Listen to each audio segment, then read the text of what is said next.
Well, this morning, what better topic to talk about on this beautiful, bright, sunny day, but the exciting topic of pain and suffering. And that's what we're going to talk about this morning, this topic of pain and suffering. We're going to talk about why pain and suffering, and then we're going to talk about how to deal with pain and suffering, how to handle pain and suffering when it comes. That's like pain and suffering is one of the biggest questions inside the church today, and it's also one of the biggest questions outside of church today. Because no matter if you go to church or you don't go to church, you're a Christian or you're not a Christian, we all face pain and suffering. All of us have asked the questions, why am I going through this? Why are they having to go through that?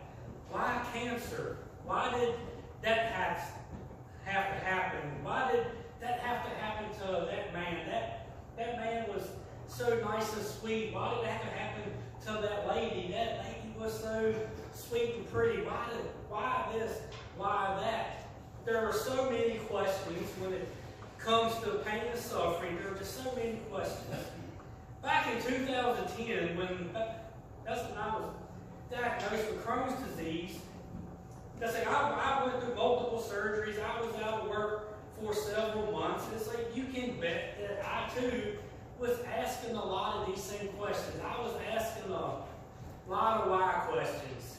Some of those why questions got answered, but truthfully, some of those questions I still haven't found an answer to. I'm still searching every day. It's like I still don't know some of the whys to why I had to go through some of the stuff I did. That's like I'm sure every single one of us can relate to that. We've all got them questions in our lives where we're sitting back asking why. And it's like the truth is, no matter what race you are, what gender you are, what economic status you are, what country you live in, how old you are, how young you are, what your marital status is, whether you're married, single, or if your relationship status is, it's complicated. That's like the truth is, we all face pain and suffering in this world. I mean, there's no way to get about it. We all face pain and suffering. And there's numerous reasons why we face pain and suffering. Sometimes pain and suffering is a test from God. I mean, you look back at the book of Job. The whole book of Job was being tested. That's like sometimes our pain and suffering is due to a flat-out dumb mistake that we made. That's like when your mom told you not to marry that boy, and it's like you went ahead and you married him anyway, and it's like then you wonder why you're living a life full of pain and suffering. Sometimes our pain and suffering is due to poor decision making. But it's like sometimes, what's like our story this morning falls in this line. That's like sometimes our pain and suffering is used to reveal something in our life. That's like sometimes our pain and suffering is used, God uses it to like reveal something to us. He is trying to reveal himself to us. That's like, since there are so many questions to why pain and suffering, that's it. We've already established that like all of us, regardless of our status in this life, we are all going to face pain and suffering. The real question that I want to answer this morning, the real question that I want to talk about this morning is, how do we deal with this pain and suffering when it comes? How do we deal with suffering when it knocks on our door? What steps can we take this morning? What can we take on this morning so they remember the next time we face pain and suffering? That's like, remember last week I told you that all of the answers to the toughest, biggest questions in life are found where? In the Bible. Last week I preached a lot on the Bible. That's like all we have to do is open the pages of the Bible and actually read it. Did you know that there is a passage in the Bible, there's actually a whole book in the Bible, which like one of the strongest followers of Christ, one of the biggest of the faith, one of the foundations of the church itself, faced such pain and suffering at one point in his life that he lost all hope in life itself. He was ready to give up. He was ready to throw the towel in.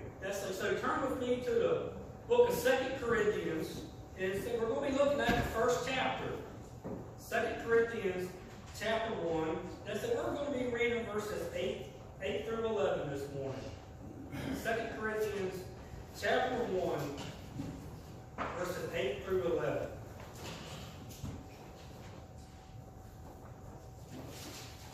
This is Paul writing. And Paul says, "For we do not want you to be ignorant, brethren, of the trouble which came to us in Asia.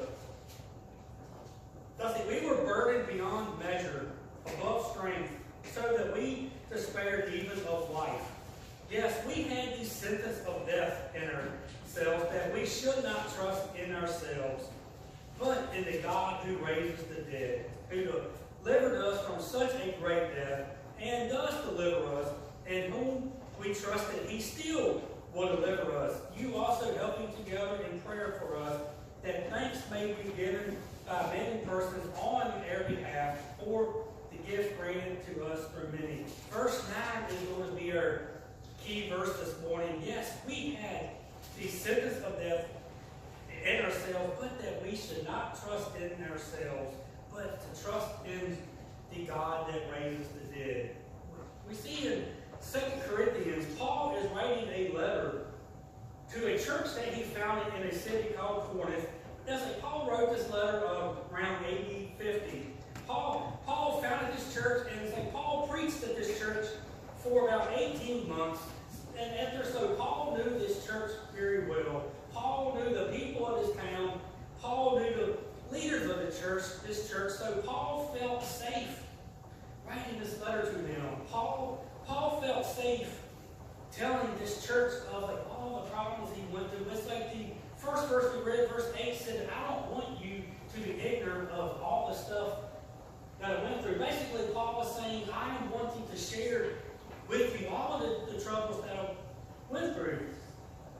Thus, Paul was revealing letter. This whole book of 2 Corinthians is proof of the fact that Christians should never be afraid to open up about the reality of their pain and their suffering. And that there's the first key that I want to mention. That there's the first point that we can take home this morning, is the fact that we don't have to keep bottled up all this stuff. It's okay to share your pain. It's okay to share your suffering with somebody. It's like the church especially has this notion that opening it up, it's like sharing your pain, it's like sharing your suffering is somehow an unchristian thing to do. We think that it makes a person weak. We think that a person that is going through some type of season of suffering, that there must mean that this person is somehow lacking faith. That there is a misconception. It is not a sign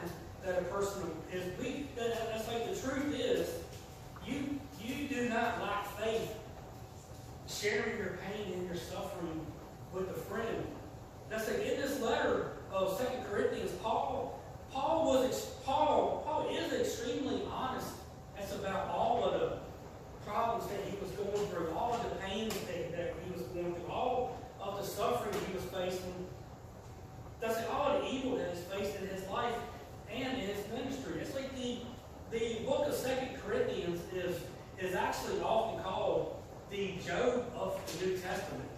That's like just in these short few verses that we read this morning, we see Paul claim to the church of Corinth that his team was despaired even of life itself, meaning that they had renounced all hope.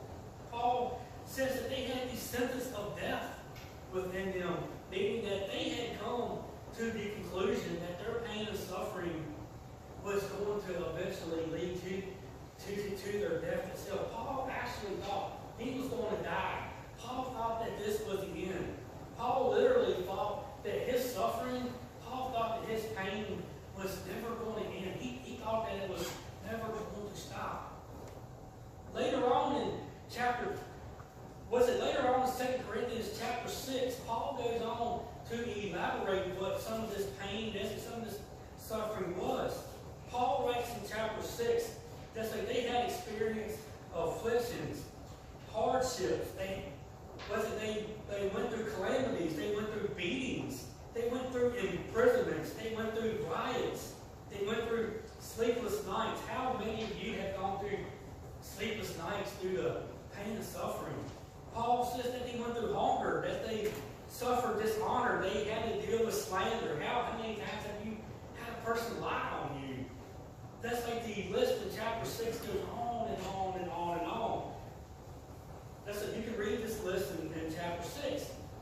But it's in spite of all this stuff that Paul's writing, that's like in spite of all of the pain, all of the hardships Paul is experiencing, Paul writes in verse 9 of chapter 1, Paul says, yes, we had the sentence of death in ourselves, but that we should not trust in ourselves, but in the God who raises the dead. It's like in Paul's suffering, Paul had this unique ability to keep perspective.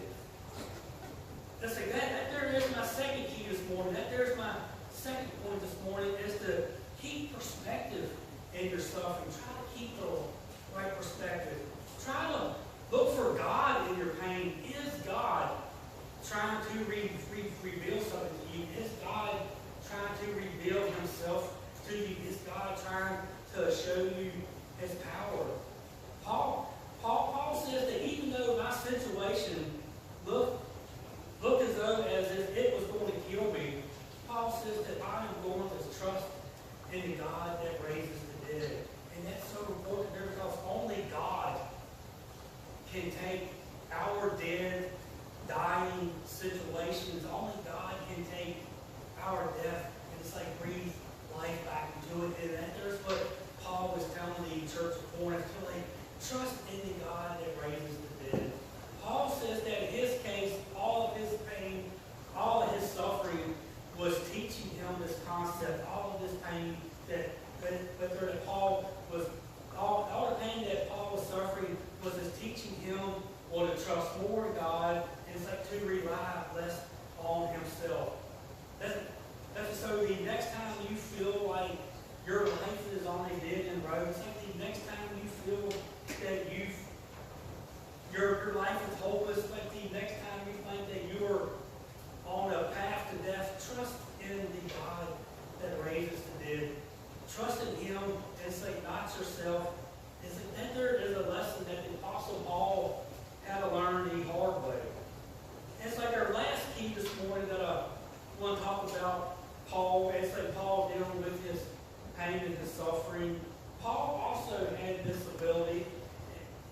We also see this same thing with David back in the Old Testament. We see that Paul was able to recall the past, but he did not live in it. Paul was writing to this church. Paul was telling them everything that he went through. Paul was describing all of his pain and suffering, but he wasn't living in that pain and suffering.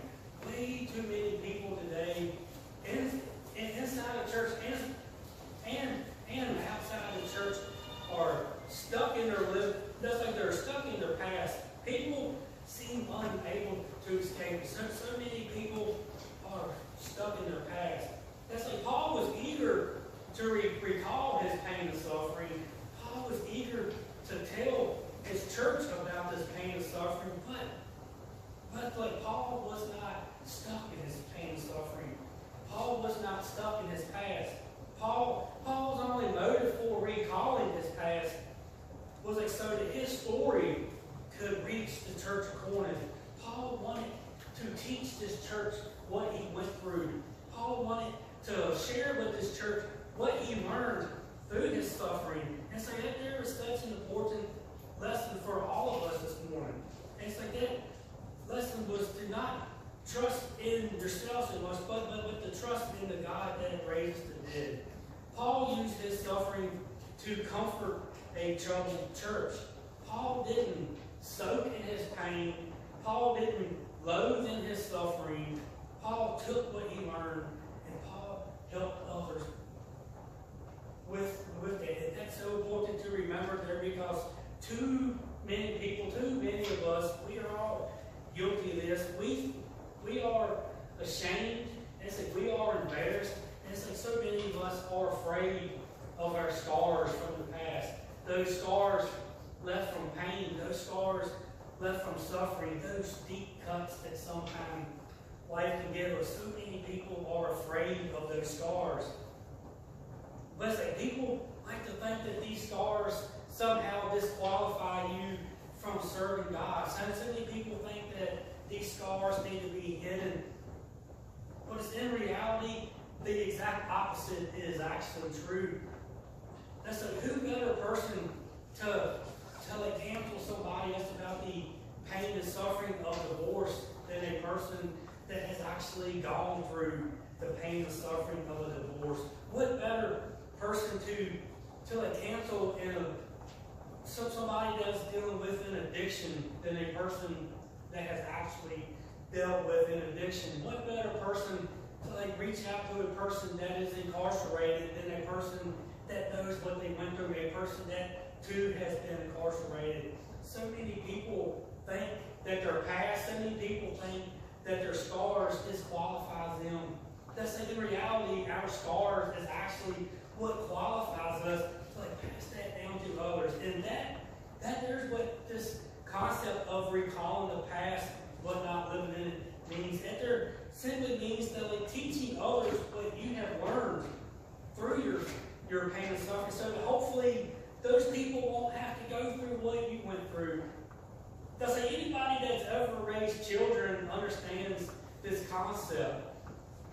Oftentimes our kids, especially our teenagers, get upset like when we tell them, don't do that, don't go that. Well, it's like, son, you shouldn't mess with that kind of a girl, or it's daughter, you shouldn't mess with that boy.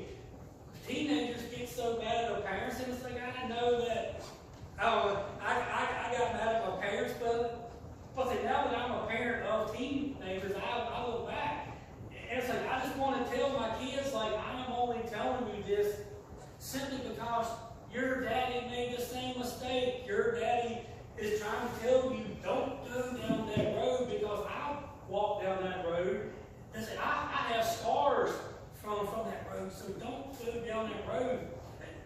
So that's this concept of recalling the past, what's not living in it. And they're just simply using the scars of our past just to teach people in the future so that they won't have to go through what we had to go through. So just in a short few verses this morning, and it's like the whole book of 2 Corinthians, as I said, this book is often called the Job of the New Testament. And the whole book is about dealing with pain and suffering, but it's just in the short few verses we read this morning, we learned so much from the Apostle Paul. It's about dealing with pain and suffering. We learned that it's okay to open up about our pain. It's okay to tell others that we're suffering. It's okay to tell a friend. It's okay to tell your pastor something that you're going through. It's like the second thing we talked about was we learned to keep the right perspective in pain and suffering. Try to find God in the midst of your suffering. Try to see if God is trying to reveal something to you. It's like if God is trying to reveal something to you, share that with others. It's like the third thing we talked about, this concept of recalling the past without living in it. So many people live in their past. That's like, use what you went through to help others. And that's what Paul was trying to say to the church of Corinth. Paul was saying that I understand y'all are going through pain and suffering. It's like I understand y'all are going to face more. It's like, here are some lessons that I learned. Here are some steps that I've learned along the way. And it's like the truth is, we are all going to face pain and suffering in this life. It's just part of living on this earth that is cursed by sin. Thanks to Adam and Eve, this world is cursed by sin. So there's always going to be pain and suffering. But when this pain and suffering comes, do what the Apostle Paul said. We have got to start leaning on the God that raises the dead. And it's like people, that verse is referring to the resurrection of Jesus Christ. Who did God raise from the dead? God raised Jesus Christ from the dead. That is where our hope is. Our hope as a Christian is found in the resurrection of Jesus Christ. That if Jesus Christ can rise from the dead, certainly He can bring us through a bad relationship. If Christ can rise from the dead, certainly He can bring us out of economic suffering we may be going through. Maybe we're suffering, we're in debt.